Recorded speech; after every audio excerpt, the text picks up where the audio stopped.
Stacy's mom has got it going on.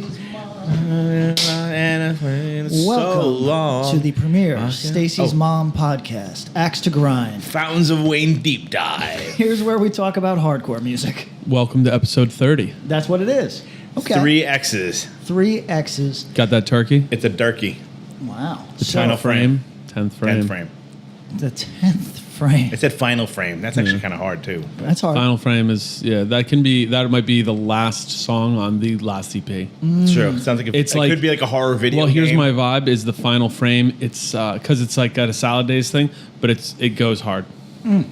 Oh, say goodbye to the kids. My name is Patrick, and I'm from Self-Defense. Yeah. There you go. You know, we did a cover where I do that. What? Did you really? Yeah. That's amazing. Oh, yeah, I think I do know that. My name is Ian, and I'm from Minor Threat. I'm Patrick, and I'm from Self-Defense. Works very well. It fits very well, yeah. When I was saying it, I'm like, this is going to work. This is going to land. It worked. Oh, no, you landed. And I'm Patrick. I'm Bob. And I'm Tom, and I'm from Axe to Grind. That's right. And today, one of our sponsors. We'd like to thank our sponsor, Deathwish Inc. Big. We really appreciate it. Very excited. They're one of the preeminent, you know how we are inarguably one of the best hardcore podcasts to ever exist? Hell motherfucking yeah. Deathwish is one of the best hardcore labels to ever exist. So we're going to do this the same way we do it with our other lovely sponsor. Tom. Yeah. Give me a Deathwish record to check out this month. A Deathwish record. All right. I would go.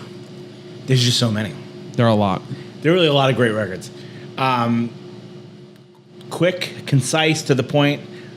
The Promise, My True Love. I want to kick this chair out and just mosh. I know. I fucking love these two. It's 2 songs. Yep. I love them. Crush All Fakes? Are you fucking kidding? Yep. Interesting vocal choices in there too. Yeah. Because he doesn't come hard on fakes. He goes, fix. Yeah, it's like, Like it's pretty much someone going like, face. Yo, 315? I'm going to be honest. 315, Syracuse. They lost the plot very quickly after that demo, but that demo is among the hardest. I feel like they came out, they were called True Blue at one point? True Love. True Love, that's right. Yep. They came out and did it on the last Another Victim show or something. Yep. And they played I think that's these true. songs Yep. at Hellfest 2001. It's good. It's fucking great. But one of the things Featuring that... Jim Winters of Starkweather. And... Believer. Conviction, Turmoil. I want to say. And Turmoil. And he wrote Destroy the Conviction. Machines. Yeah. All right. Deathwish has a large distro, too. Yes. And you've dug into it a little bit. Well, they are picking up new material all the time. Here's an interesting one, though. I don't know if they're putting out a Thou record, if they're collaborating with Thou to put it out. They put it out. Okay, yeah. it's them. Then I'm just going to give that one a Thou. fucking, yeah. Rad. Thou is... I think we talked about them. They're doing the unfortunate thing that Self-Defense has done, which is just put out good music in large volume. I urge them to get a gimmick. You know what I mean? Maybe Thou? Thou. Yep. Don't they have like the Thou, the body thing? Yeah. Well, they're doing what real musicians do, which is like just try to put out the best possible material in the largest volume that you can before you die. But Yeah. Thou, this is me. We're contemporaries. I don't know if we ever been in the same room, but I think we're fans of each other. This is my suggestion to you. Get like a shitty gimmick, because that's all anybody in this world fucking cares about. But pick it up in the meantime. And we have one other sponsor. We're not going to kill you with sponsors, but we got 2 that we love. And this is our buddy Sam, Triple B Records. Sam is my true love. And Triple B Sammy, Records, do you despite love the me? fact that I only like a third of the fucking catalog, is one of my favorite labels because of the way that they operate. He does it really well. I think it's cool. And we're going to tell everyone, Axe to Grind mugs went over really well. Triple B has mugs. Oh. You need to get them. I don't think that. How I do think the it's mugs finite look? supply. Are the mugs cool like They're our mugs? cool. They're not as cool as our mugs. Okay. But they're very cool. 2-sided. Oh. One Triple B logo with Yep. the lion, and then the classic BBB. Does it cost hella money to get them printed on the inside? Mm-hmm. That sucks. We'll figure it out. Okay. We'll do it ourselves. So... So get the Triple B mug. If you go to triplebrecords.limitedrun.com, enter the promo code Axe to Grind, spell it out. Yeah. 10% off. triplebrecords.limitedrun.com, and our previous sponsor, deathwishinc.com. Thank you to both. we're Go to gonna Death jump. Talk. We're gonna post some stuff. We're gonna jump into some shit now. This is a mailbag episode. Yo, but we're not going to title it mailbag because I think people get turned off by it. Do they? Yeah, I think they just kind of skip over. Yo, I hate you. No, Not you. no, but I know. I hate No. you talking. You know that it's just No, I three know. dudes talking about fucking And we're hardcore just- music. now no we're matter, just taking- literally, and we we're- could call it the shit hour. I know. Whatever our theme is, we're going to talk about hardcore and then weird shit too, Yeah. and then more hardcore. So like whatever. So fine, the shit hour. Yeah, here's to the shit hour. Ready? Seeing the gods hate dude stage diving at Sound and Fury begs the question: at what point are you too big to stage dive? Patrick, you should start this one because you have the closest experience to this specific reference. You caught Nate's fucking tit right in your face. Yeah, I was a recipient of the Nate belly button. You know what? Depends on the show. It's just like anything else. If you're at the fucking Crowbar show and you weigh 260, You're the smallest person there. yeah, mosh. You know what I mean? If you are, I don't know, at the Title fight show. yeah. And I was yes. I say there's a weight limit. Yeah, no a hard weight limit. Hard weight limit. Okay, give it to me. I mean, I'd say I'm sliding scale. sure, but I would say at the most, if you're like over like 225, you're gonna hurt somebody. Nate's 270. Unless Yeah. everybody else in the room is 272. All right, but here's the thing. Yeah, Dude knows how to land. that's true. He knows how to land on people to not hurt them. He's professional. Did you get hurt? I did not. I think he might have. Okay, No, I mean he wrestled both nights. Oh yeah, no, he's that's fine. right. So he's fine. So I mean, I think like he knows how to like cushion it. That you're like, this looks like I'm gonna break your neck, but I'm not gonna break your neck. Right. So I'm gonna say You didn't get Owen Hearted. no. Thank goodness. No. Rest in Thank R.I.P. goodness. R.I.P. Nugget. I'm not a nugget. So here's the deal. I believe it depends. fly. It depends on the room.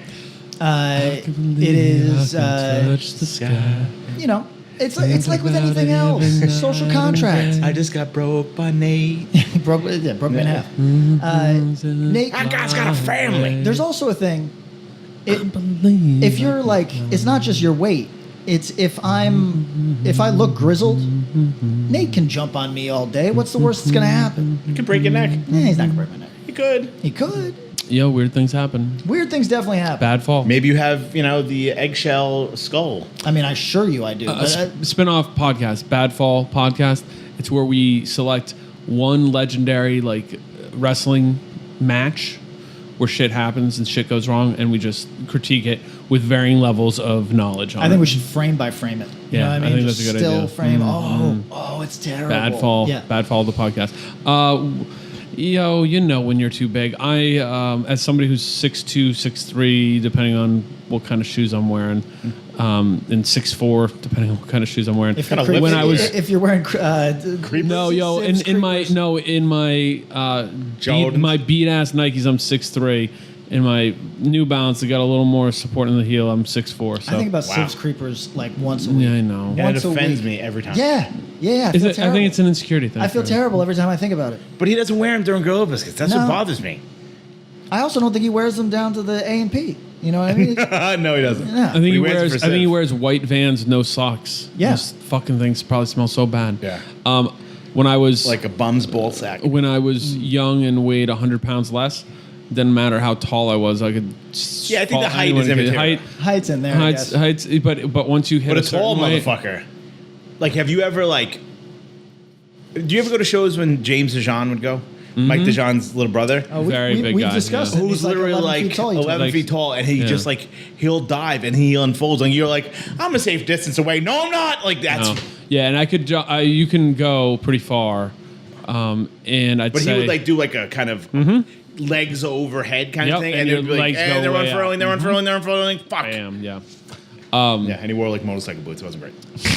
I think a great it's detail. if you're over 6'5", you probably shouldn't be stage diving just because you're a giant human. And if you're Nate over, is like 6'4". yeah, Nate's. I think Nate's the same height as me. Yeah, to be honest.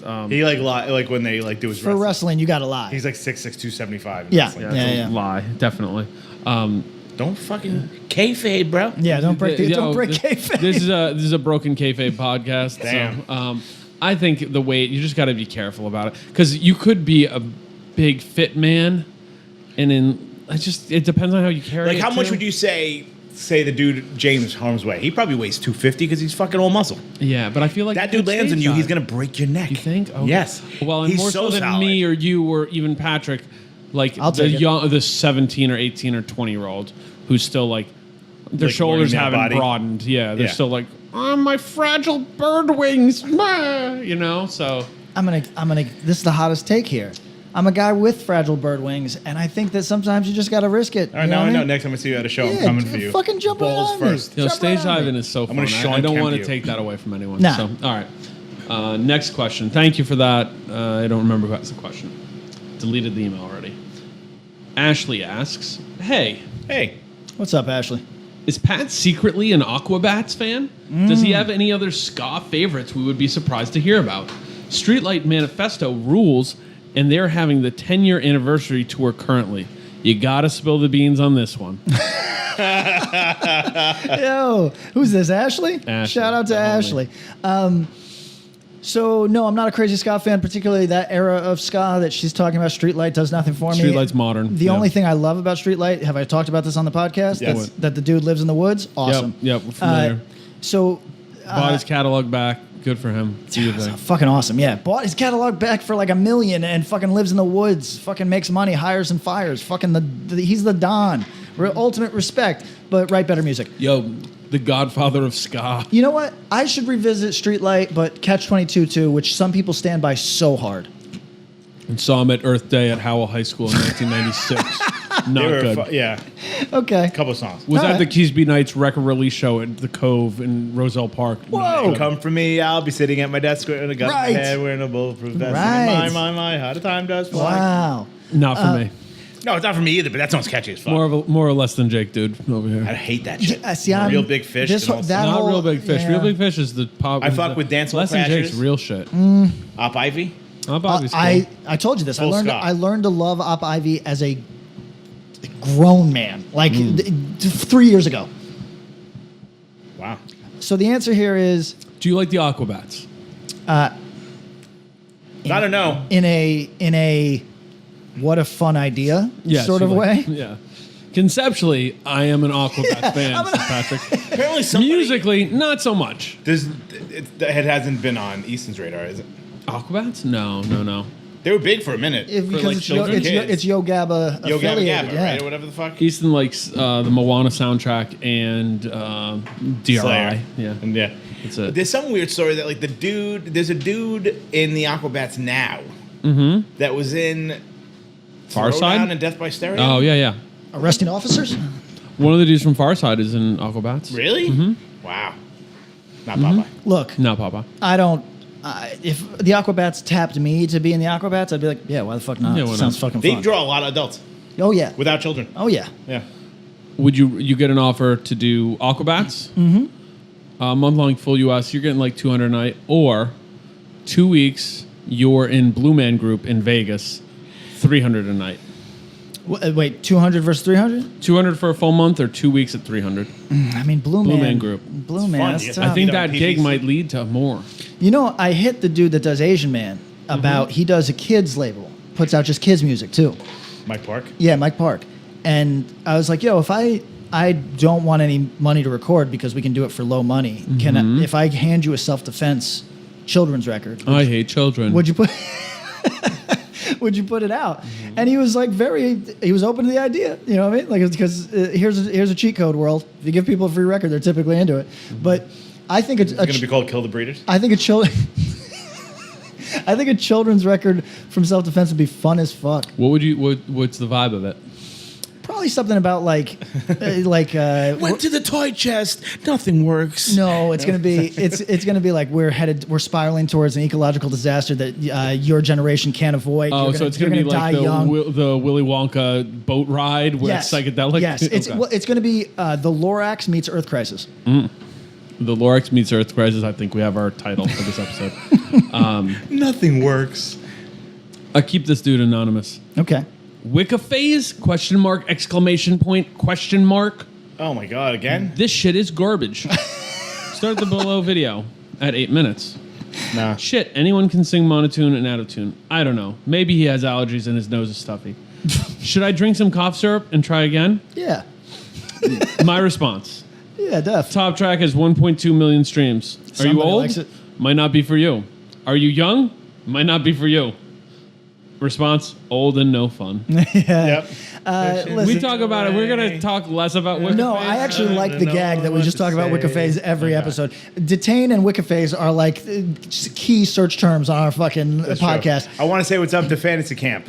Oh, Yeah, okay. shout out. He there, buddy. listens. What's up, Fantasy Camp? Yeah. Yo, but like those dudes all come from hardcore and they still They're all like hardcore. hardcore. They like hardcore, so what the right? fuck's the problem? And it's a Let them do what they're doing is a Jace and like And they as play with mentioned, hardcore I bands don't. and shit. I said to someone, I was like, yo, I put it on when I was working the other day. I wasn't offended. Wikiphase. No. I was like, this is fine. It's not.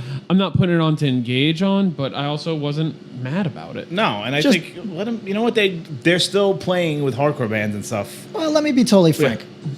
I just want my man to win. If I didn't know Adam, I would hate this garbage. You know what I mean? Like, Yeah, you hate might everything. you might shit on. I it would hard. shit on it because I don't. But that's your dude. Yeah, it's my dude, and I will give it up to the fact that, like, as I've said on multiple podcasts, the dude has marched through a gauntlet of people that didn't understand to arrive at a place where people really love it, Yep. and I love that. You know what I mean? He kept pushing. That's true. So that type of fucking music doesn't do a fucking thing for me, but I love him. I love the fact that he has fucking pushed through, and I wish him the best of luck. Is Have he you New heard York? the John Simmons? No, is he in New York? Yeah. No, fun fact. He won't mind me saying this. He was coming into town to write with self-defense, and he didn't show up, and we're like, hey, where you at? He's like, I'm freaked out. I have to go. And we said, are you all right? And he's like, I'm just fucking freaked. And we're like, okay, well, if you're not safe, come Got it, through. yeah, Otherwise, once do what you got again, to yeah. do. But it was the funniest, because, you know, self-defense, it's a collection, it's herding cats. It's a lot of weirdos in one place. And there's no harm, no foul if you can't do some shit. You know what I mean? So, but like, I the love vibe. that. I think his actual quote was, I'm really fucking freaked out. And we're like, are you in the Did city? you ever He's get like, down to it? "Yes." Was New York freaked him out? Yeah. I look, none of my business. I'm not trying to put a dude on Front Street. I think he had drinking a lot of cough syrup or Oh, something sure. equally weird. Something got him. Something that day. equally weird where, like, when he got into the city, he's just like, I'm fucking shook. Yo, I think the primary mode of transportation for people who come into the city from northeastern Pennsylvania is bus. Yeah. I knew a girl who was coming in to work at like a high-end restaurant. She was taking the bus from Wilkes-Barre every morning and then taking a bus back at night and then driving 20 minutes to her house. That and better go be a to sleep fucking for high-end 6 restaurant, man. It's not that far though. In reality, like It's not, but that just is painful. I forget I what think it was bus like line it is, 2.5 hours. Yeah. You know what I mean? Yeah. I took the bus home from Posy Numbers one year. Did you? Two That's and a kind of cool. half. I had to cut out. I was just like, I can't do It this was too anymore. much. Yeah, it was annoying. What year? Do you remember? 02. 02. I did not. I think it was 02. What was the year that Harley was like, and someone 02. else hits into my basement to take your teeth out? 02. I was at that one. Yeah, I was at a wedding or something. I went for AN. I saw that, and then I left before the third day. Is that possible? Yeah, definitely. A lot of people left for the third day Yeah. that year. Yeah, man. Love New York. I understand when people freak It's out. overwhelming, though, man. Especially if you're coming into it on some weird shit or you got something altering you. I can Yeah, imagine like the it first being thing you're seeing in New York holy is shit. fucking like Port Authority. It's like, what am I doing here? I get it. I don't hate Port Authority. It is gross, but I think I just Fucking don't disgusting. hate it. Although, yo, have you been there lately? No, they nice. They haven't renovated a thing. It's a Great. toilet, except for the bathrooms, which They're are really now nice? totally nice. That's rad. Fucking crazy. Shout Have you out seen Port the new Authority. Penn Station Yeah. that they're building? No. Like it's like where the post office is. Oh, But you oh. can enter from there. It's all brand new. Real. That's where I went when I texted Pat about the hookup Yeah, to like go to I'm track 7 All right. thing. I'm gonna have It's to come on in and 8th check it out. Avenue. I love that. But it's like I forget what Is it where the post office is? yes. Really? It's right to the right of the post office. Really? Because they're taking over that post office. Yes, That's I gonna be the new figured, yeah, pen. But you can get in there and it's like tracks like 12 to 5 or something is Okay. there. That's so rad. It's awesome. I'm gonna check Everything's that out. brand new. Big public transportation fans here. I right? love buses. Yeah, I'm I'll big take a on bus bus. anywhere. I'm big on a train. I took 2 hours from like the center of Orange County to Los Angeles recently and saw some shit. Yeah, that's You went to right. Lakewood. Because when you That's fucking right, I take remember public that. transportation in Southern California, You are one of the 11 people without a vehicle. Nobody walks Yo, in LA. exactly. Yeah. You get some fucking characters on there. I will never think of any kind of a cross country bus or a long bus ride without thinking about that guy that killed the guy who was sitting. That's next what to him. everybody thinks of now. So it's like, What He happened? started eating him or something. yeah, Really? cut his head off, started eating him. It's Canada. Really? It's Canada. In Canada. And nobody noticed? Oh, no, they did. They noticed, they ran off, but here's where it's deeply upsetting. The man paced the length of the bus while everybody was outside in horror, Yes. paced the length of the bus with the other man's head, just taking bites out of his neck and shit like that. And nobody could do, because people are just waiting for the cops to show up. Yeah, Nobody's yeah. going to get on with a man that just cut off a man's head. You know what I mean? So, And ate it. and I'll be honest, if the man's dead, I'm not getting on that bus either. What are you going to do? You're not going to do CPR on him. No. His head's not off. at all. Right. Yeah. He's dead. He's dead. He's dead. So best just to keep that guy on the maniac on the bus. When I flew, I was in Vegas and then rented a car and drove to California. I really wanted to just jump on the bus. Yo. And it was like, my smarter significant other was like, yeah, I mean, how much is that going to cost? I was like, I think this much. And she's like, and how much would it cost just to rent a car for the whole time? Yeah. And I was like, You say, stop being practical, mother of my child. I was like, the same, but then I don't have to. And she's like, just rent a car. Right. And I was like, yeah, you're right. Okay, fine. So you remember my trip across the country on a bus. Yes. Just for people that might not know that. Yeah. Quick tidbit. It was. So I've visited plenty prisons, never stayed overnight.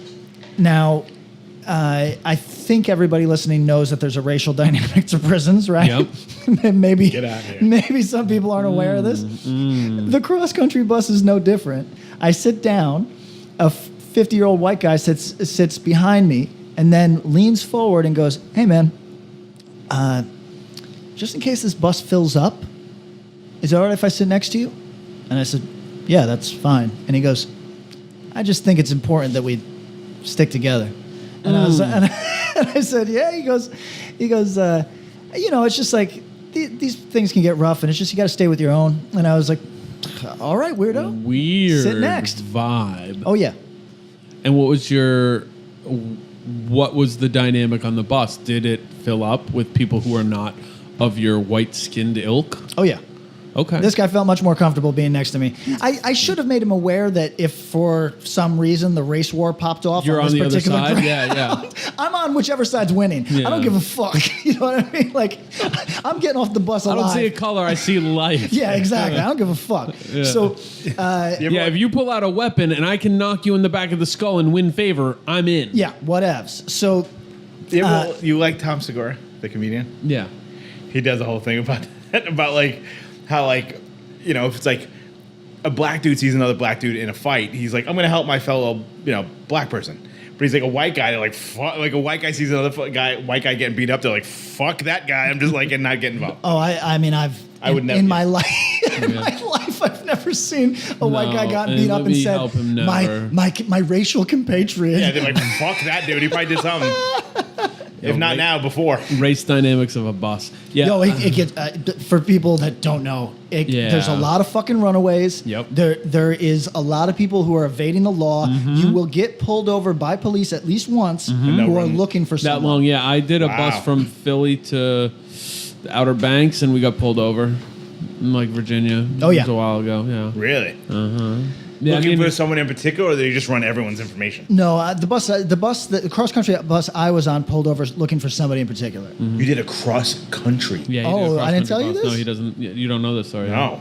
Cross country bus that I did to feel pain because Did you succeed? oh yeah, it's No, the most tell them uncomfortable you could ever why. be. Is this like I want to write a record about it because I'm going to punch you right in the balls? No, but like you deal with depression. We've talked about it. You have your low moments. Is that true? Yeah, I'm a human being. Well, look, maybe I'm not Why? because I don't get those moments. Because you're a psychopath. Look, up till that point, it occurred to me that I hadn't felt real uncomfortable sadness except for when my dog passed away, right? I just don't deal with the type of depression that a lot of my friends do. So I was like, can I feel that? So you did this as like a social experiment. I did, yeah. And so I didn't need to. It's cheaper to take a plane. For anybody curious, the only people taking a bus are people that are terrified of planes or have a brick of cocaine on them. That's it. What are we, is this the crash test dummies? Should have ate your fucking head. This is Patrick about to enter the bus. Yeah. It's true. So anyway, a cross-country bus. Oh, I hate so much. Somebody stole my Cliff Bars. Good. I met many runaways. A guy, we stopped at a quarry in the middle of nowhere that is a bus stop. There's no stop. It's just a fucking quarry. A guy comes out of the woods rapping, right? Yep. He looks like Bubba Sparks. Yep. Comes out of the woods rapping. It was Bubba Sparks, spoiler. Goes to the back of the bus, raps for 2 hours straight to the entertainment of everybody else, and then gets off the bus. He did a full set. Full set. A strong 20. A strong 2 hours. Strong a 2 tight hours. 2 hours. On the bus.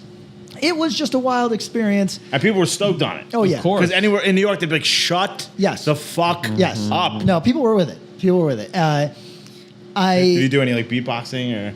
You know what? No, he didn't. Did you? Oh no, I didn't engage with the rapper at the back of the bus. But I have a bunch of stories about this experience. I'm sure they'll eke out over the course of this podcast together. They are Slowly but surely. fucking I mean, it's got to be, what, a week? No. 5 days? It is supposed to be a 3.5. Yeah, it's like It's an not. 80-ish hour. Yeah. Yeah, it's supposed to be 3.5. It turns out to be 4.5. Yeah. Still Yeah, what you almost got? fine. You got stuck in Colorado. Traffic? Colorado. We snow? stopped because of The snowstorm. snowstorm. I was in what's that? Aspen. Is it Aspen or is it what's it? Vail. Vail. I was in Vail, I played Vail. which, by the way, fun fact about that part of the country: when they shut the highways, it's indefinite. Well, fun fact about that part of the highway system, that wasn't opened until like the mid 70s. There you go. That pass wasn't open at 70 straight across. You used to have to cut down and around. Wow. To Grand Junction. They'll They clo- opened the interstate. They'll close it for a full 12 hours. Oh yeah. You're just at the visitor center. That's in- why in there's Vail. that's why Yeah. there's plenty of parking at these visitor centers. You're there, otherwise you're like there's not enough. They hear like what's- no matter what, the visitor center will be open. Yeah. Yeah. And you're not going like you are straight up. You're stranded. You're not going. Are you on anywhere. the same bus the entire time? No, it You do switches. transfers. It switches in like, but when I say it switches, you don't have to like go to another bus. It's just you get off this bus while they service it and then get back on. Mm-hmm. So St. Louis, because we had some axle problem, we Yeah. were there for like 4 hours. And if you're ever, How many different drivers? you know what? I don't know, maybe 3. Yeah. It wasn't a lot. Right, But- so you're driving No, a they'll full do day. big legs, and then they basically will get back and return. Yeah. Because they can only drive so many hours. Yeah, yeah, Right. yeah. They're a backup driver on these. Yeah, there is. There's a guy. Well, okay, so Greyhound has the front two miss seats the open. bus. Yep. Because if you're a Greyhound employee and you need, like you said, you're can jump a on. bus driver, you need to get back You to gotta a return. spot. You hop on, get your way back. But it is Fascinating. it's a fucking Yo, Bad honestly, experience. my life on a slightly different trajectory, I would just do this constantly. yeah. I thought about doing it to go to our California shows. I looked at the rates on taking a bus. Yep. to Yeah, yeah, California. Yeah, it's just was impractical. It's not as cheap as you would hope. It's not No. cheap at all. No, it's not compared cheap at all Like, compared- Like, what are you flights. thinking? 4? No, it was no, not that far off actually. Yeah. I think it was like Pretty wild. 208 one way, and it was just Right, and it, not like- practical. Is your like usual time by 10? yes. Oh, so it's 80 plus hours. I'm not exaggerating. It's Right. and And it's then a relatively and there's a recovery period afterwards. oh yeah. Yeah, you're not sleeping on that fucking 'Cause your bus. back is No, fucked. Yeah, your back is fucked. You can sleep, but there's like with this kind of like intense weirdo travel, like I used to backpack would be on and like this, Yeah. like on chest held, zipped to this side, the far side from anyone else, and like maybe over this shoulder that's far away from someone, so that it's if someone's gonna try to rip that off, they're gonna rip it off me and pull me up out of the seat.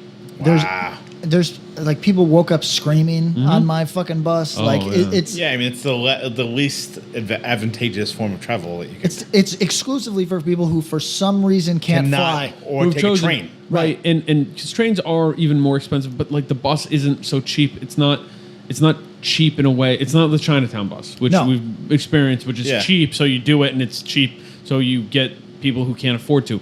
Buses are not as cheap as people think they are, so you're fucked up for taking the bus. You're fucked up. That's it. Yeah. Like, because the train is prohibitively expensive. No reasonable person is taking Trains the train. are more fun. expensive than They're a train. trip. I mean, it's They're more expensive than a flight. Yes, no question. But trains are also.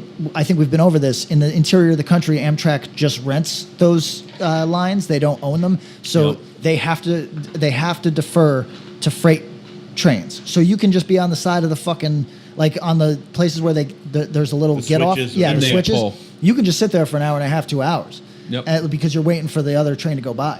Sure. It's funny. In New York, they own the tracks. That's Yeah, exactly. exactly. And it's a big deal. And that's that's why why it New sucks. Jersey Yeah. Transit Yeah. is fucked up. East and West Coast, I think they own the tracks. Yep. But anyway, if you hate yourself, take a bus, everybody. Or if you want to have a weird life. Yeah. take a Yeah. bus. All right. If you want to move weight, take a bus. Yeah. Exactly. They're cluing into our secret industry. Yes. Chris asks, hey, Hey. What's up, Chris? it's a little dated, but this week the Jesus Piece released a single from their upcoming LP. I believe the LP's out now. I don't think you guys talked on it, but I could be wrong. I'd be curious to get your thoughts. I think the consensus from you guys on this band was that they hadn't capitalized on what momentum they had. Moving from Bridge 9 territory to Southern Lord is an interesting move, though. Does that give them a different audience or career lane? Best, Chris. Thanks, Chris. No. No, it doesn't. The Southern Lord move was an interesting move for hardcore acts, what would you say, 4 years ago? Yeah. And now is kind of no longer. Here's the thing that I can't say with absolute confidence in 2018, so please, people at home, take this with a grain of salt.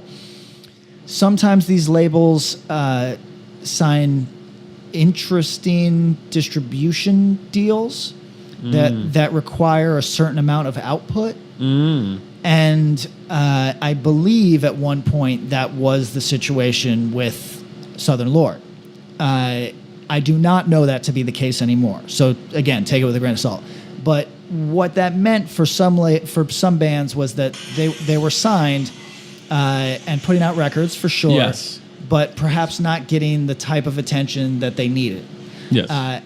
Don't know that to be the case now. Don't know if Jesus Piece is happy or not. I have not talked to those dudes. No. Maybe the record came out great. To be honest, I'm really behind, and yeah, you actually are. and I have not heard that record. I'll happily give it a listen this week because I forgot about it.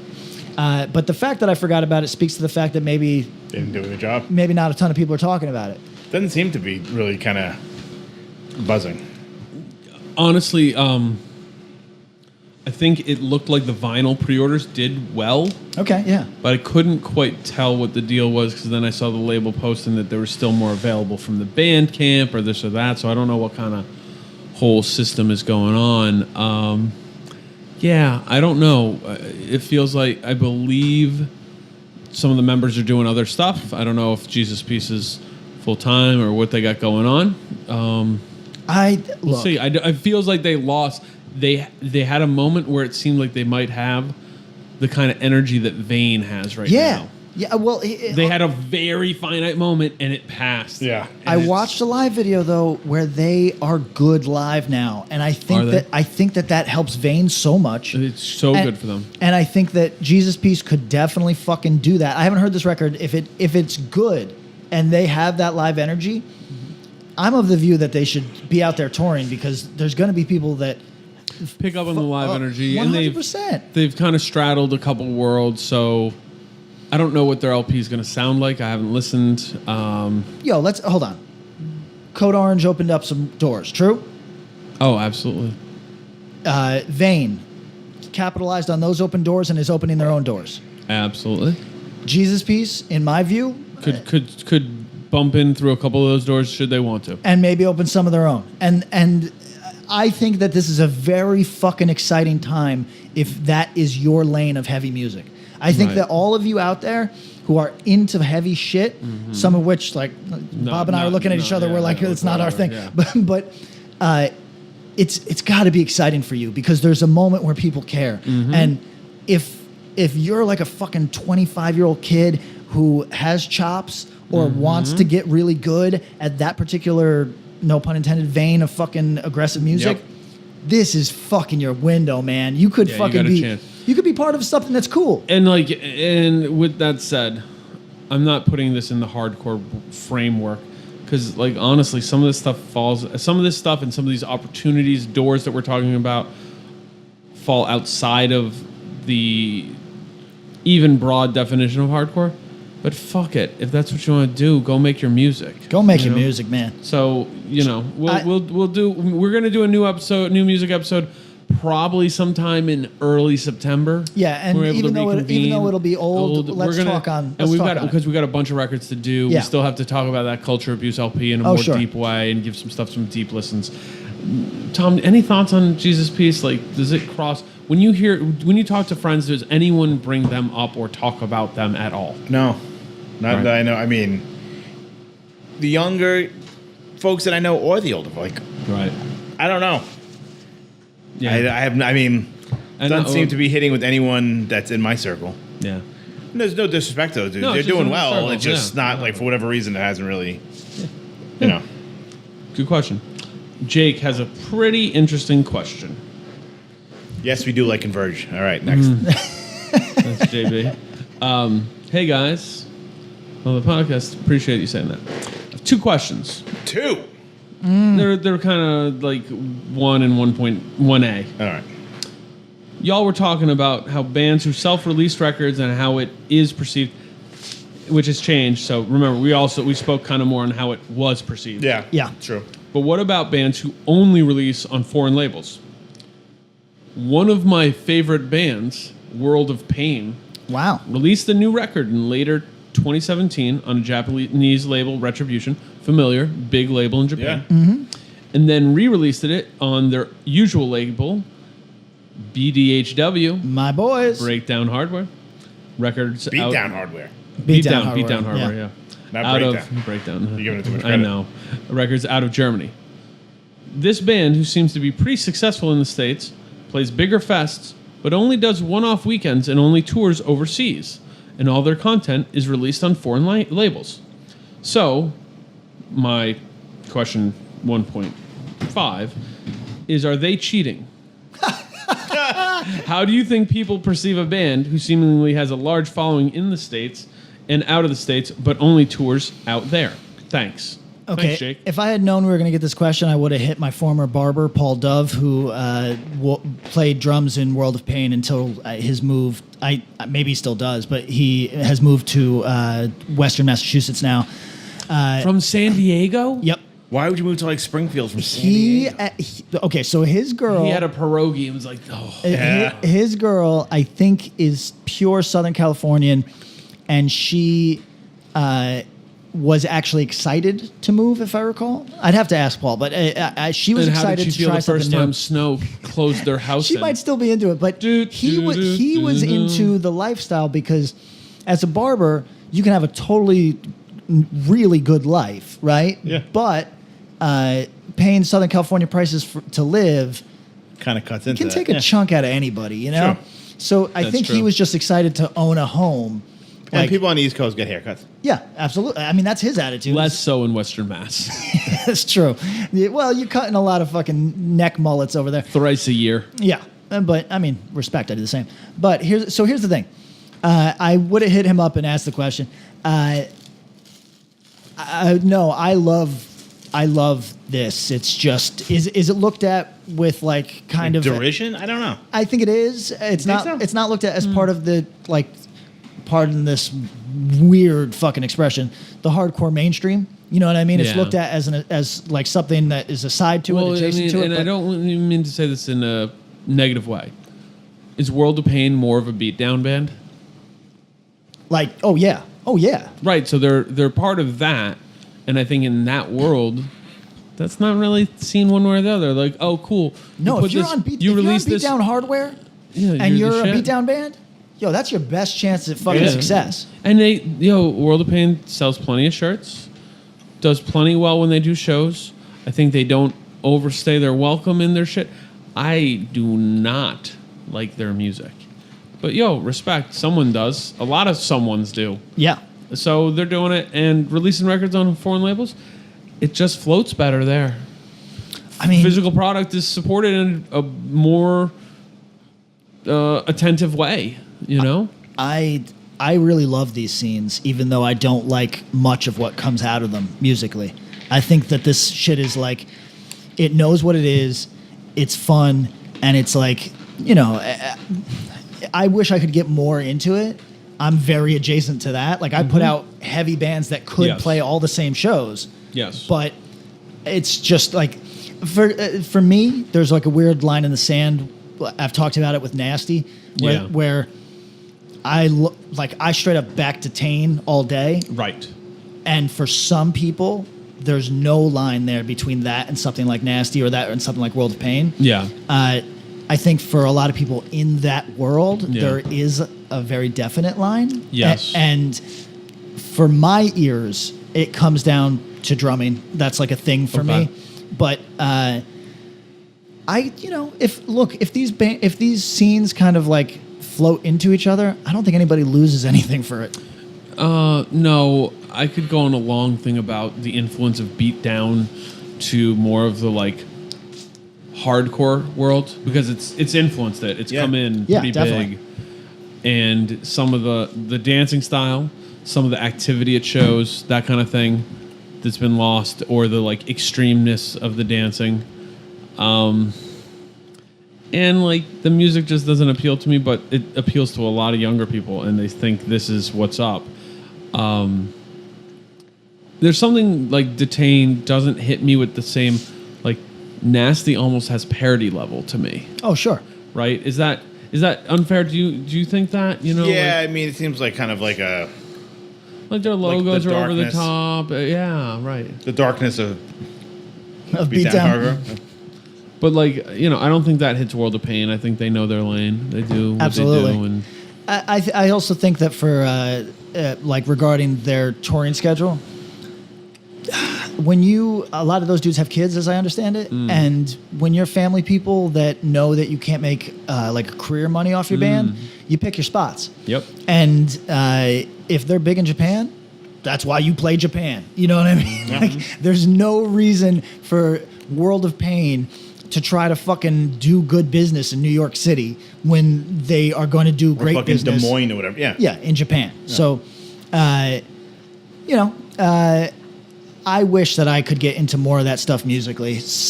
I'm close sometimes, but there's just something. Okay. A band that got forgotten. Did Forfeit ever get a minute? No, they got 30 seconds. Yeah, not really. They started they had some, buzz around them probably 2005. Yeah. Ish. Yep. Early Reaper band. Yep. Yeah. And I saw them at Foundation before Foundation popped, and yeah, I mean I think they were did gone some before they tours. started. Yeah, really. I think the writer, this is someone hitting us from Western New York, maybe. Yeah. They had a minute. They probably had 30 seconds is a better way to put it. 30 seconds. Could have been something but we talked about this with our dudes from Southern California. Dangerous? No. Matt. Just broke up.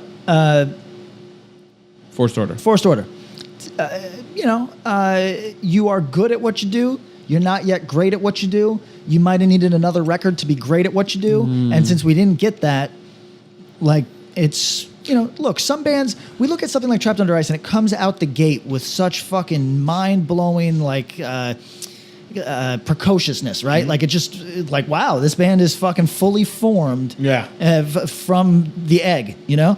And then other bands take fucking 3 records. And if we never get a third, sometimes the shit never pops. So could Forfeit have done something if we got one more? Maybe, maybe not. Who knows? Yeah, they did a bunch of stuff in their thing that just didn't hit. This emailer, Chris, thank you for that, also wanted us to big up a band called Lift. Been around for about a year or two. Pretty much sounds like an album that Snapcase would have released. Yes, I heard this. Between progression through unlearning, designs for automation, members of With Honor Ambitions. Any good? You know what? I recall that. So cthc.bandcamp.com. Yeah, I think of the Snapcase-esque bands that I've been hit with in the past 3 months. There's bands? Yeah. Yeah, there's like 3 bands. Yeah, there's this weird little mini Snapcase revival Really? going on. Yeah. Oh, but this is really going for... Maybe I didn't check this out because this is really going for a Snapcase aesthetic as well. Interesting. Oh, boy. Is that like a robot on the cover? Interesting. Got the Snapple ripoff logo. No, I don't think I did check this out. I'm going to check it out now. All right, lift. Thank you. Kyle. What's up, Kyle? Pretty good list of bands for this No Coast Midwest showcase. Some new up-and-coming bands, established ones as well. Feel free to give it a look or shout it out. Kill Their Past was just recently added. So Kill Their Past is a band we big up from St. Louis, I believe. Right, that sounds right. So this is a show happening in St. Louis called Dig the Well. I'm going to read the names. Tell me if you got any thoughts, and we'll talk about it. There's another fest, Flyover Fest, that we talked about doing some chat on, but we haven't gotten to. New We got Heart. some time for that, though, right? That's We not got- until September, October? Yeah, but we'll probably want to get on it. Yeah. Soon. New Heart, Lowered AD, Decline, Devil's Den, who I've heard of, Pryss, Pryss, Treason, I like that name. Contrast, we've heard them, Forced Impact, Go back. You say... Contrast, Treason, I've heard. Treason, Yeah, yeah. okay. Yeah, it's Is it Chris? Yeah, it's you guys reference this guy. It's Chris and from Rich. Rich. Yeah. Rich Thurston and Chris from Suffocate Fasting. Transgression, Constraint, another one we've heard, Terminal Nation, Death Card, Wit's End, There must be 100 fucking True bands Self, called, Better Days, called Polder Transgression. Guts, Give Up, Time and Pressure. Okay. Yeah.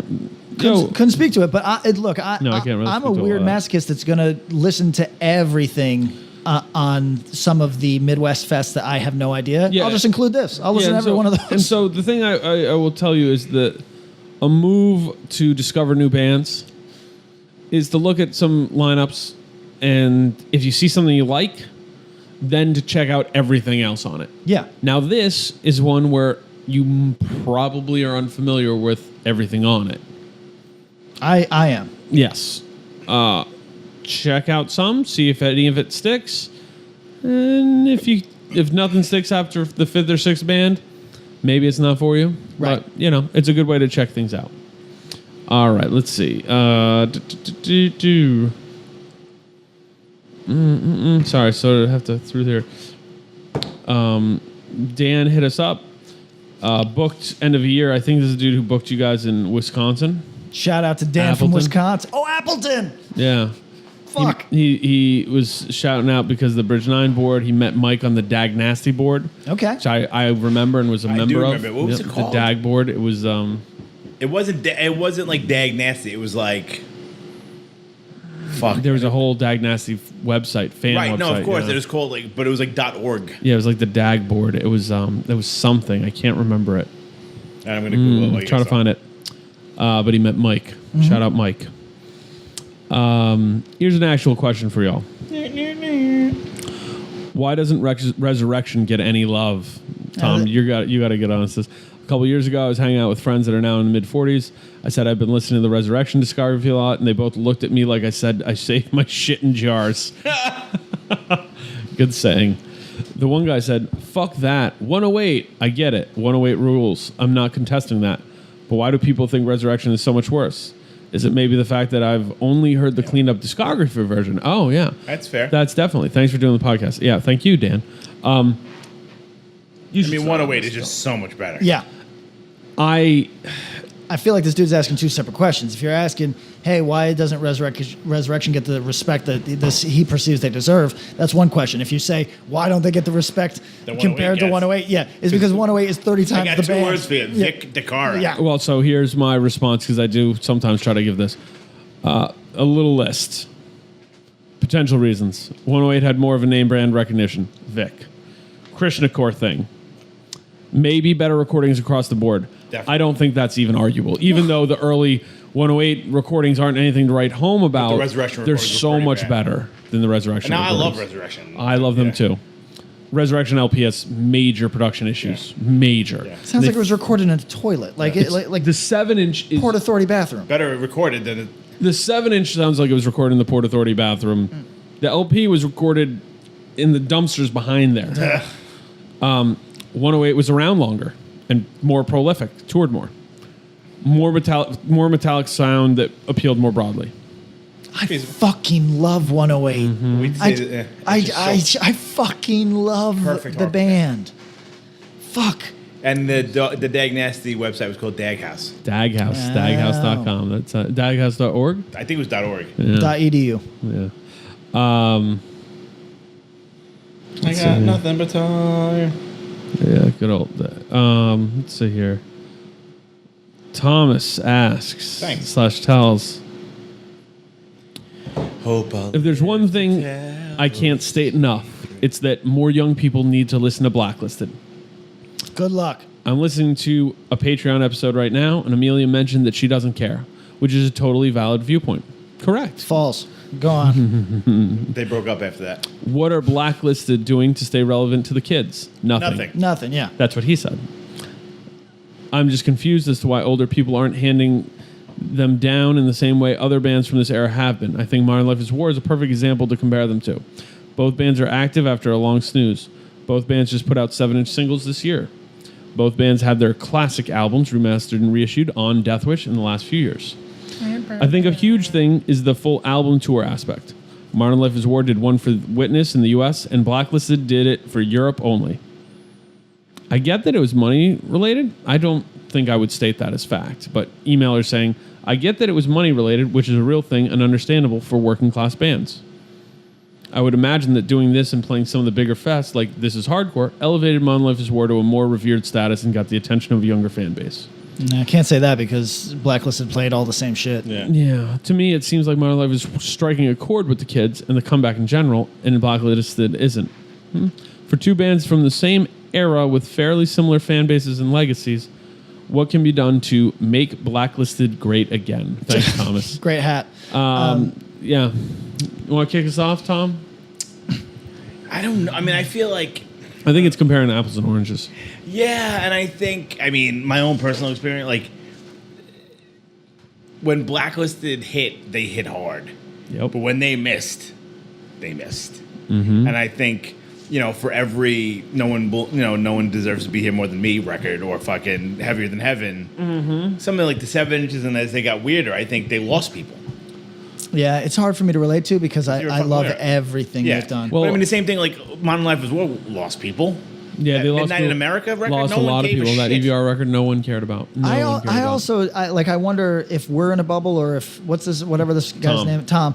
I wonder if he's in a bubble because I don't see young people gravitating towards Modern Life is War and any. Me neither. You know what I mean? So But they had just, I mean, how much have they really done since they've come back? Like, you know, they played festivals and all They've that done sort some of shows, and then they did this single, and I Oh, think you- it's the first in a series, actually. you know so. what though? They put out an LP once since they've been back, though. Yes, they have. But Oh, that yeah, was that's right. but that was kind of either well received or Deathwish and the band did a great job of making it look like it was because it seems to like people seem to like it, and I don't know if that's true It was or a not. good record, but it wasn't Marshalltown. So maybe they have a point in that when they came back, Oh, Fever Hunting, right. right? Maybe when they came back, they did the fests and Blacklisted hasn't. You know what I mean? Because historically, they've both done all the fests, but maybe since they're back, I quote think unquote, that's what he might be referring Right, to. But okay. Blacklisted did that fest circuit for And Blacklisted basically never a went away. decade. No. Like, Modern And, Life like, is War that's the pieces that- definitively went away. Had a last show, Midnight they in went America away. comes out in 2007. Fever Hunting comes out in 2013. 2013 was 5 years ago, and they just did this new single on Deathwish just now.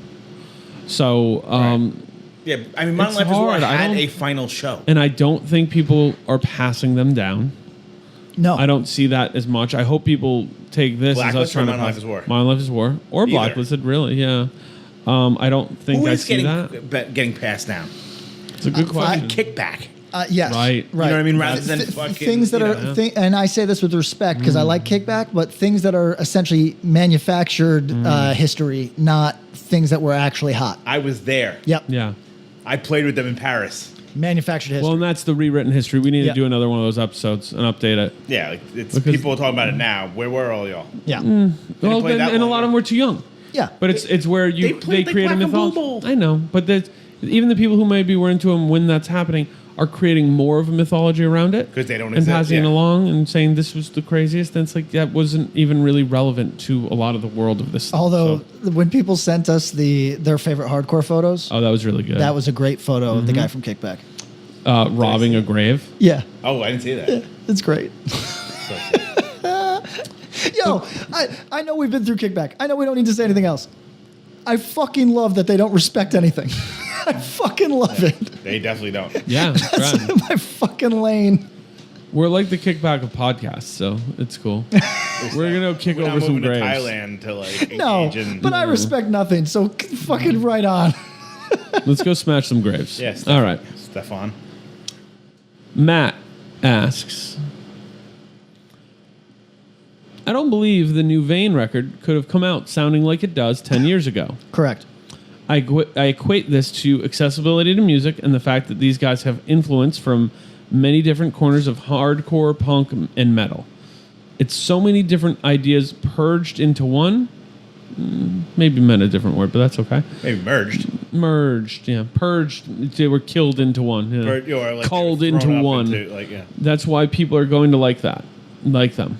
The 7-inch they did was skramz, page 99 style, and for this they made a good move to make it a bit more accessible and incorporate some, dare I say, light new metal.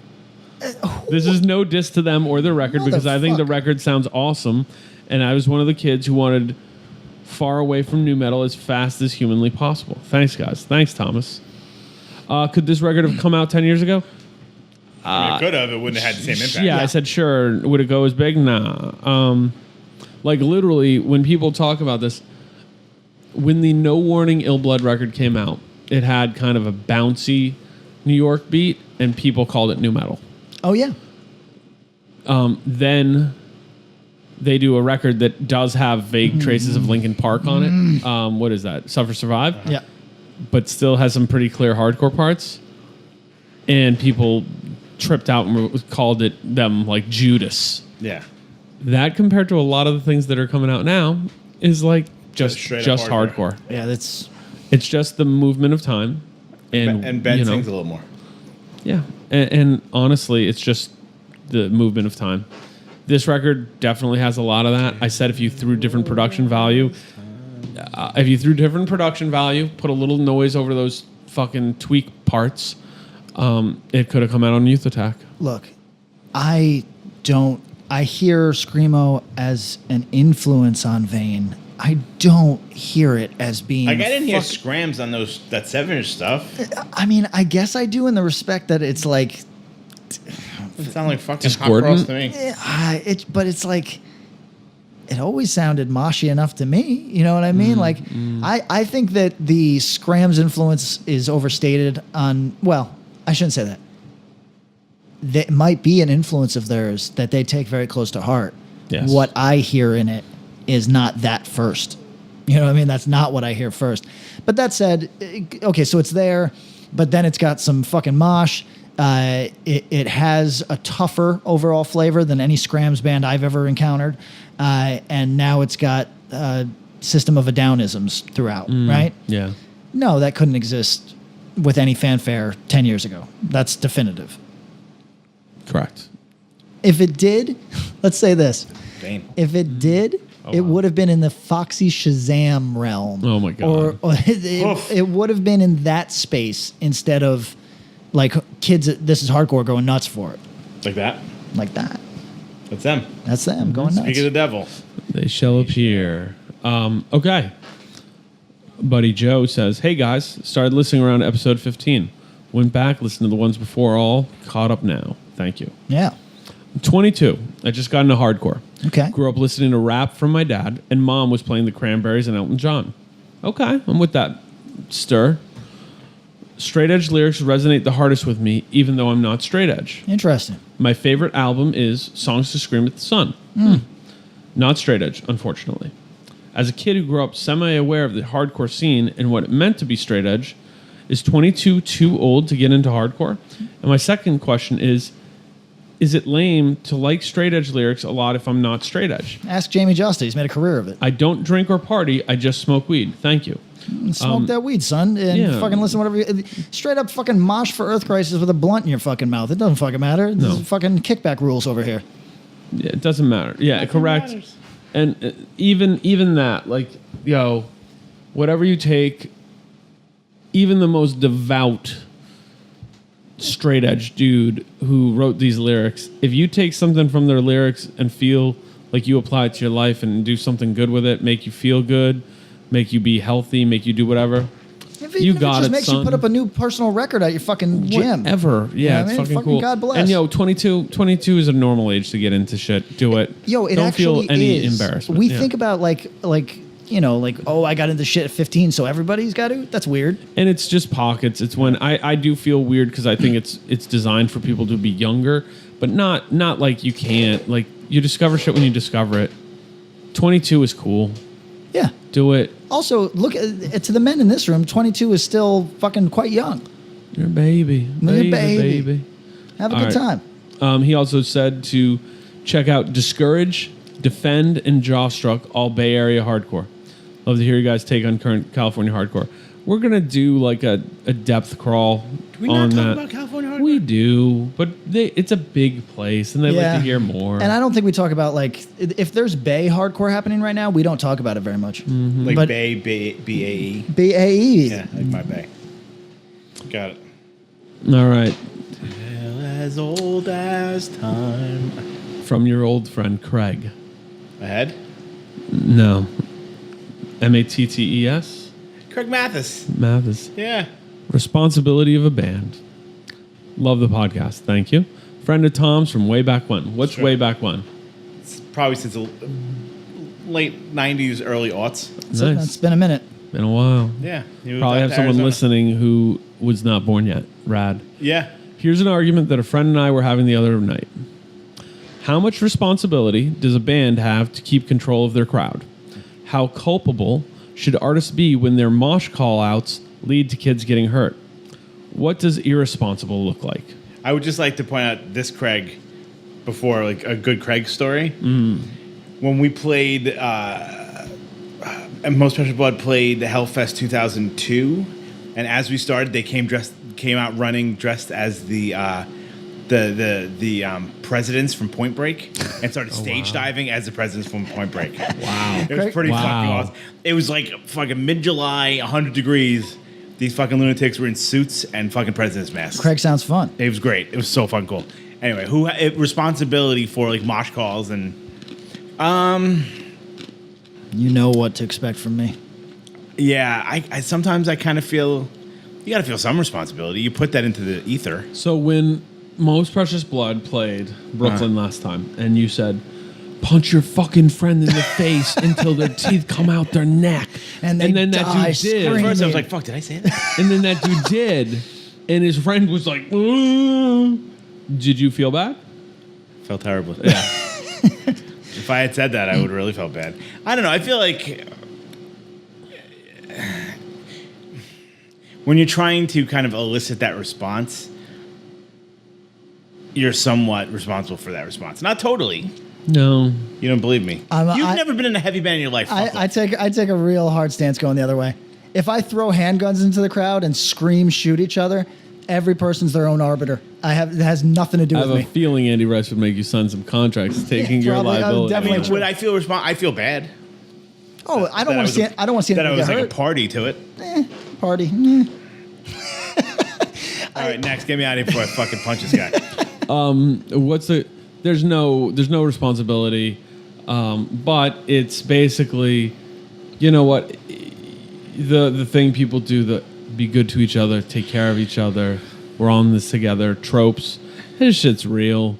But then when it's time to do my mosh call and we all in the moment and it's like, Take your friend, throw him in a volcano. You know. Yeah. yeah, That's like pretty good. as long as Nope. No one stand still. Punch your friend in the face. yeah, This is where I get like hella tear fucking this anarcho. tear this place fucking down. just exercise your own agency. if someone Fucking gets arbiter of your own seriously behavior. hurt, you Everyone, talk down, everywhere. you pretend like, Tear this you know, place down. Yeah. I got it.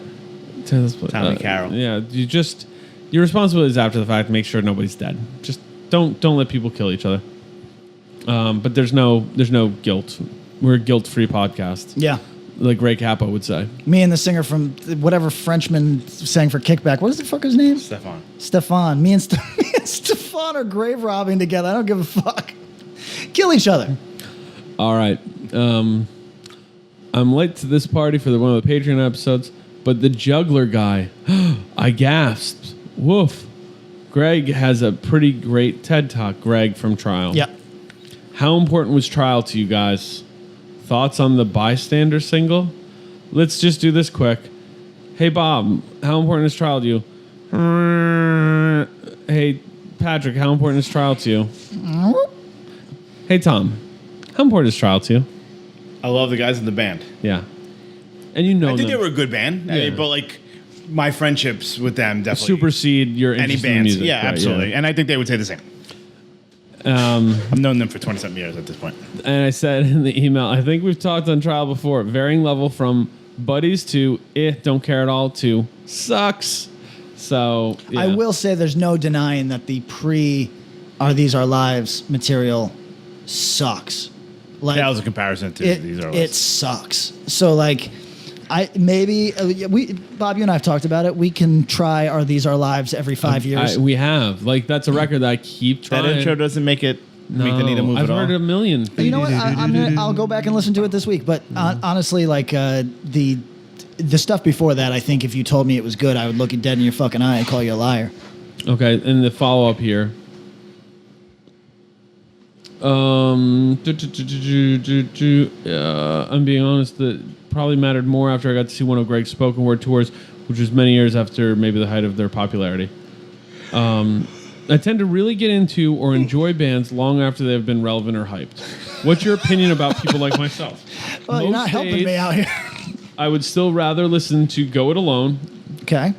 And sometimes I hear newer bands and I think, nah, I am not fucking with that.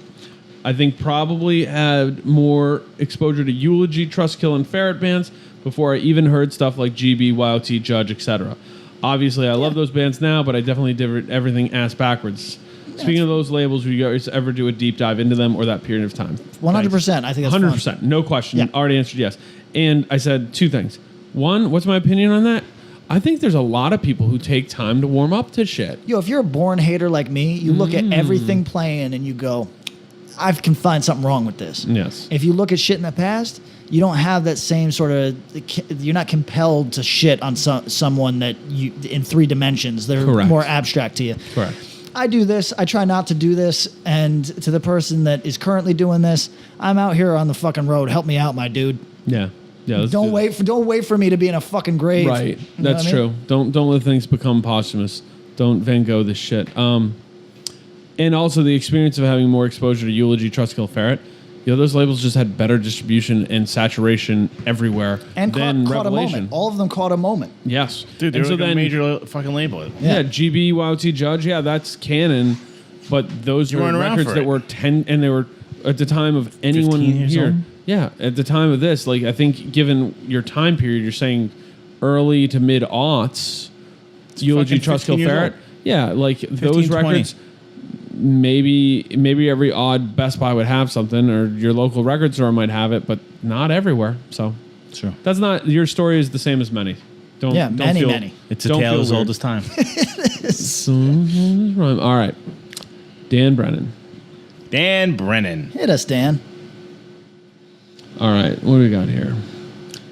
Catching up with the Patreon content. A lot of people love the Patreon content and ask questions based on it.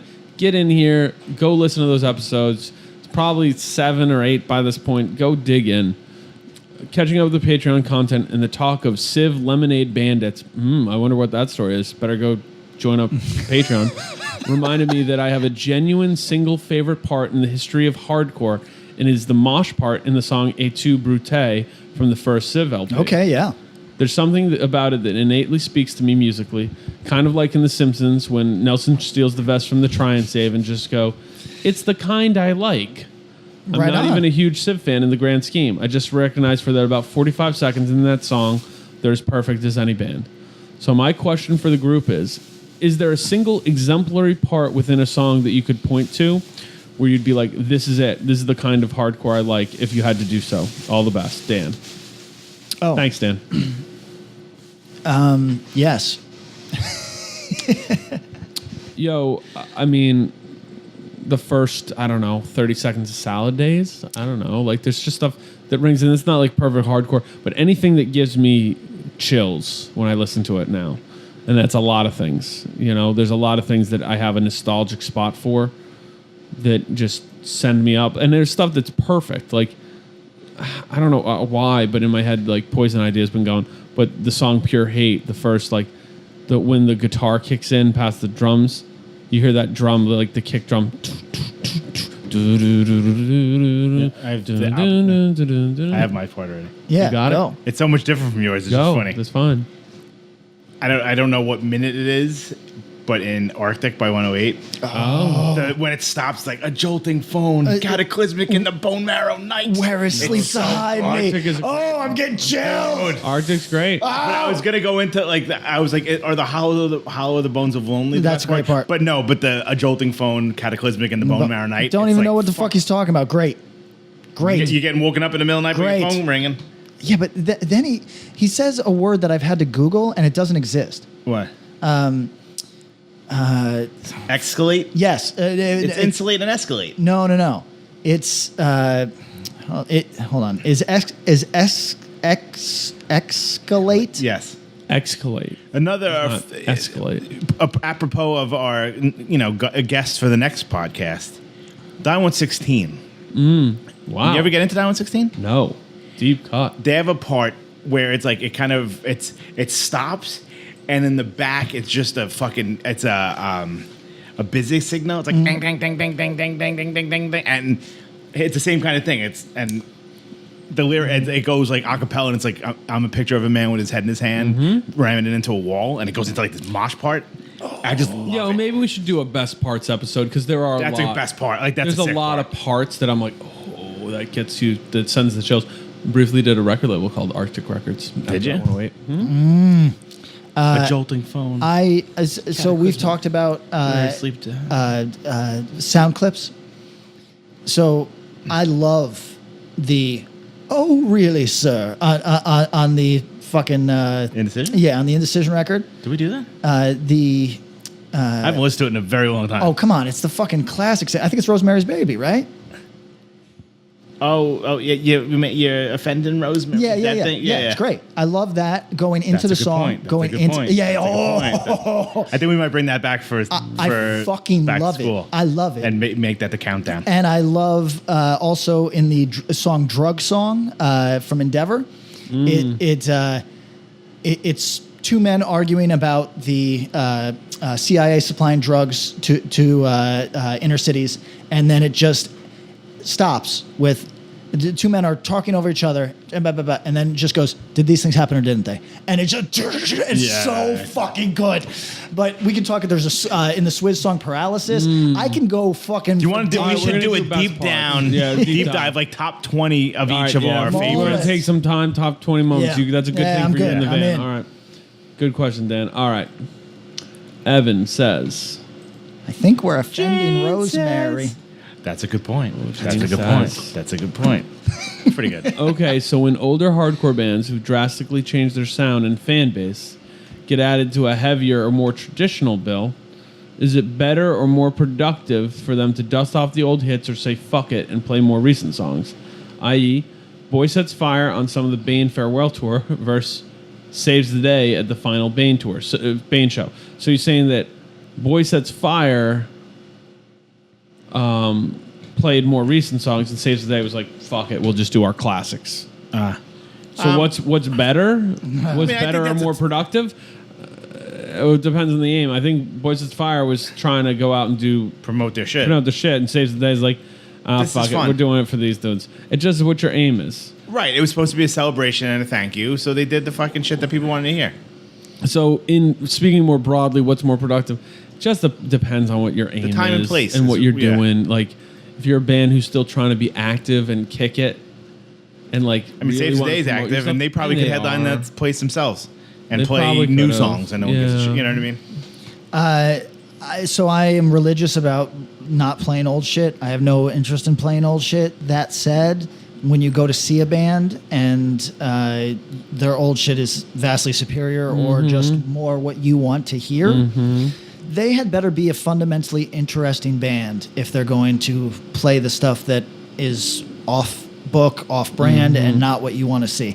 I'm not saying they can't. I do it all the time. But I'm just saying that you have to give me, like, we've trained self-defense fans to know that they shouldn't expect any old material at all, right? Yeah. And like when we get new fans, they write us and are like, "Hey, are you gonna play this old shit?" Like I just got into your band, and I have to say, And you beat them. yeah, I have to say, never get into my band. But the Well, are we going to do that gotta be week of interesting. shows? We're going to do the week of shows. we're doing a week of shows.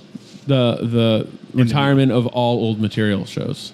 Oh, This was discussed. This is not ancient history. This was like 2 weeks ago, so you should remember it. Where self-defense / end of the year, buries whatever, every song. burying it's funerals for entire segments of their catalog, but you'll get a chance to see those songs played One more time. Which, like, when is the last time you played a song off Sincerely? 2009. Yeah, eight. Realistically, maybe. yes, 10 realistically years 8. ago. Yeah, and like you said in a prior episode, it's one of their best records, if not. I Their mean, I best. personally think so. Yeah, I'm saying that their most precious blood song, So- so it's going to be good. it's cool. You All stole right. my shit. So we're gonna work it out.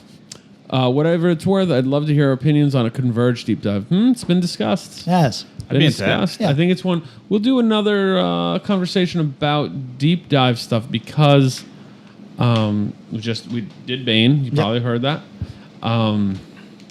If you're on Patreon, you've heard that. Yeah.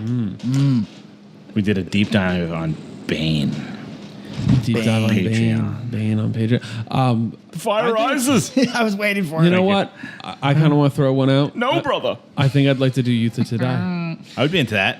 I'd like to mostly it. for this dude. I think I'll do I it. think it'd be good to hear. Yeah, we don't really have to deep dive. It's not a crazy long one. No. But the material's interesting. There's a lot to talk about. Ray a and lot of meat Porcel on made the bone. cut. Oh, We yeah. can talk. Oh, yeah. What we'll do is we'll talk about the trajectory of all the other things that veer, because it could be like it could basically be the Ray and Porcel thing where And they were then end it doing there. And well, you ended at Ray and Porcel, and it's like okay, and then they did Shelter. Yeah. Then Ray does Shelter, and eventually Porcel comes joins. around. Porcel joins the Krishna crew. That's true. But also, while that's happening, Porcel keeps doing Judge, and then he goes and does White Pants, Gorilla Biscuits, that kind of shit. Oof. All right. Are we just straight haters on White Pants Grill Biscuits. I'm sick On with the 1991. Yeah. Welcome to Miami Gorilla Biscuits? Oh, Is that so bad. You have Walter Shrivels on bass. What are you doing? Yeah. Best He's one of the still best writing hardcore the songs. No, I guess. He's he's a multifaceted. There was always been a rumor of a second Gorilla Biscuits record. Yeah. Does that exist? So there's there's select tracks. There's Cowboy Song. Never heard it. It's cool. It's on one of the live. It's on some live tapes. Distance.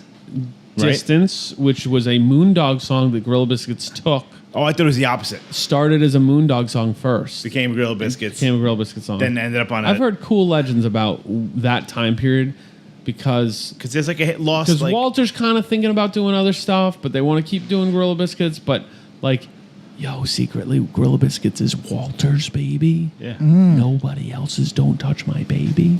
Yeah. So I heard cool stories about that. I heard But there's he's into doing- another hidden record, like a lost record. There is. That's electronic. I can send it to you. Really? Wow. What's it all called? electronics. it comes after Seamless? Yeah, it's after Seamless. It's It's called Soul Control, isn't it? Soul Control. Yep. Right. A lot of electronic. It's neat. It's a good Yeah. listen. It's locked up in Disneyland. Was it supposed to be on Hollywood? Yep. I can't, the less- imagine the less- anything frustrating, more frustrating than that. Loves that. The Gorilla Biscuits record. I don't even think there were any demos or anything. No. It was just a few live songs. I believe there's 2 or 3 songs they played live That were that meant would for have that. been for that, and that's Or two. it. Yeah. So Wow. would have been really interesting. Yeah. What else you got? Really, this is. Let me see. I've got 2 more. Okay, that'd be perfect. I think it's perfect. Everything you want it. And you've actually touched on this one, so we won't go too deep, but I think it does relate to hardcore. Definitely not a hardcore topic, but it could be in a Patreon mailbag style episode. There you go. Love to hear what your guys' take is on the James Gunn being fired from Marvel over 10-year-old tweets situation. You guys sort of dabble in lanes similar, and I find the points brought up to be very interesting. Love you using our vernacular. Thank you, folks. Like, for example, today I was listening to the latest Patreon episode, and you were talking on the E-Town N-word thing. We did talk about that. Yeah. Even if it's not directly Only hardcore, on Patreon. even if it's not directly hardcore related, we've all seen people in hardcore try to take others down over things said on the internet years ago. Thanks, Steven.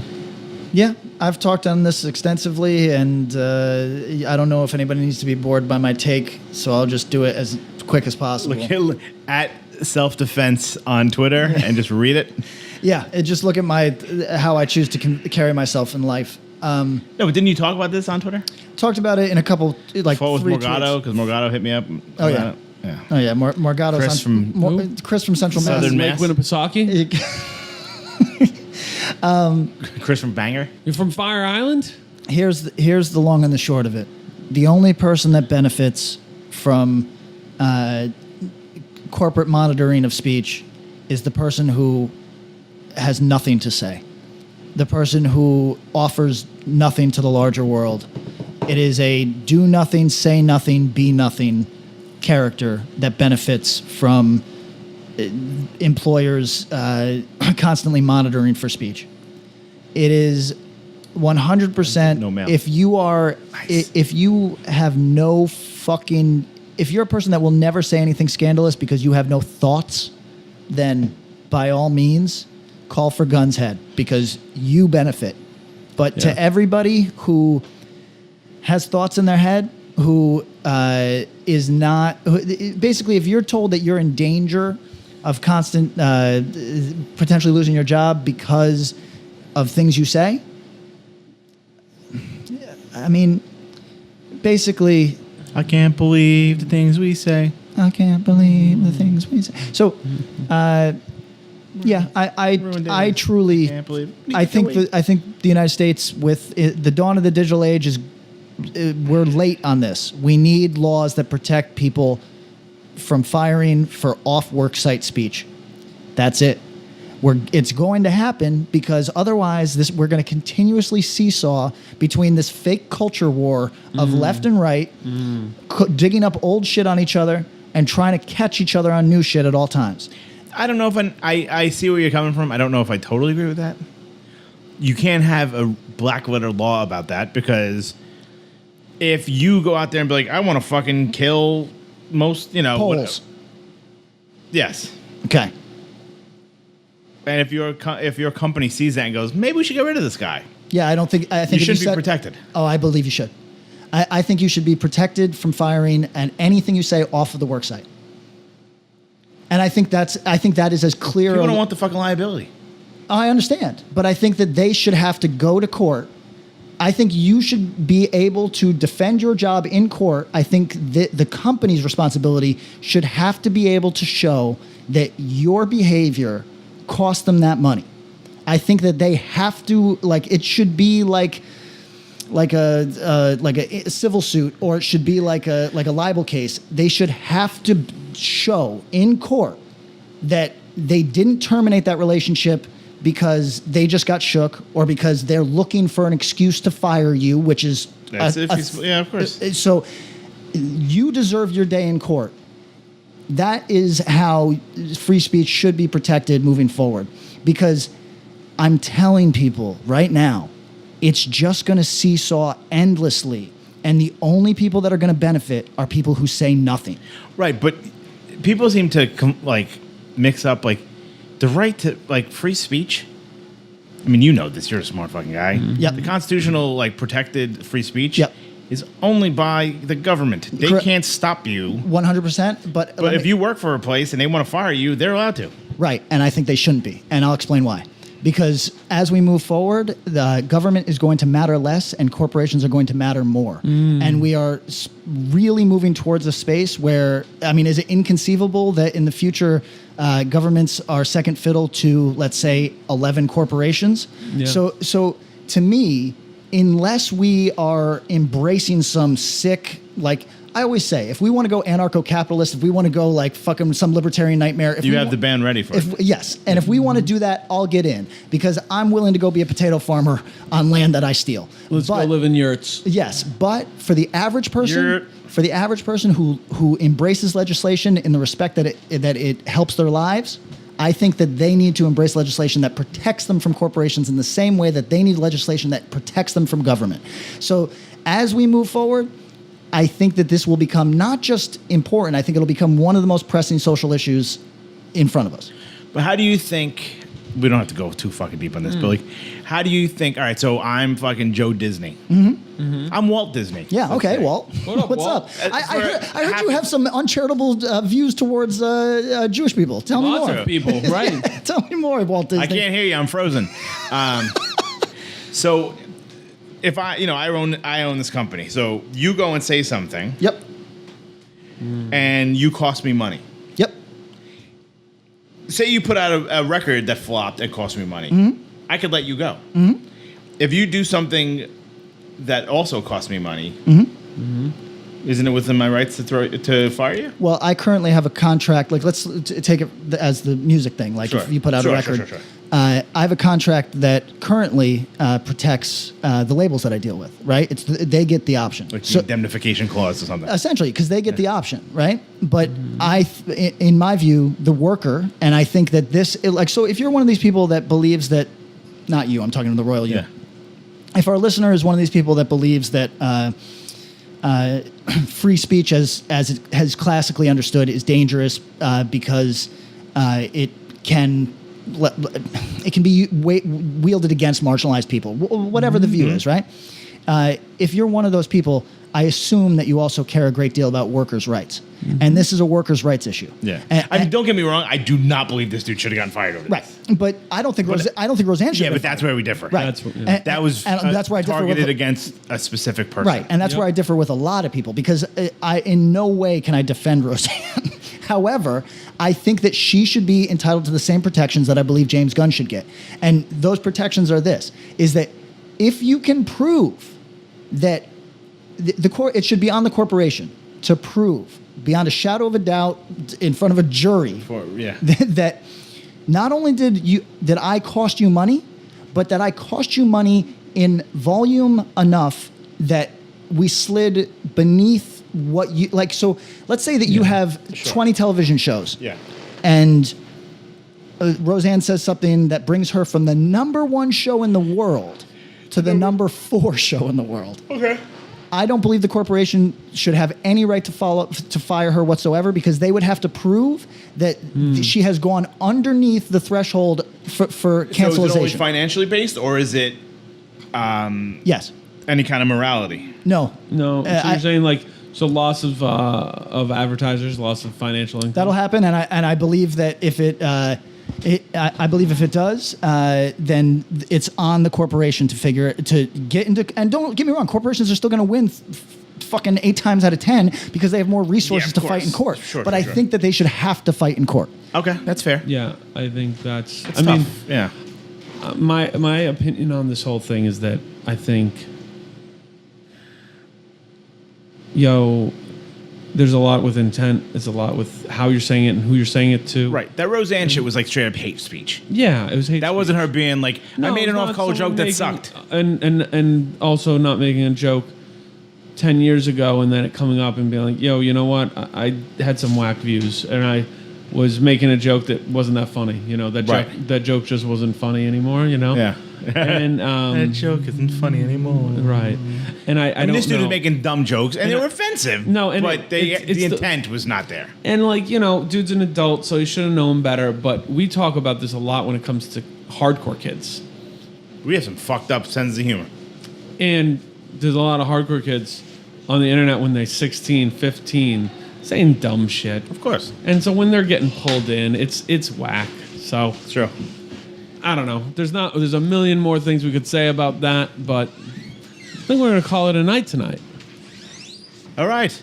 Yeah, we just have some very exciting guests, but that's for another podcast. So I'm going to grab some chairs for them while you guys wrap it up, I think. Thanks so much for joining Axe to Grind. So you can follow us at Axe to Grindcast on Twitter. And Axe to Grind podcast at gmail.com. Our Facebook is facebook.com/Axe to Grind podcast.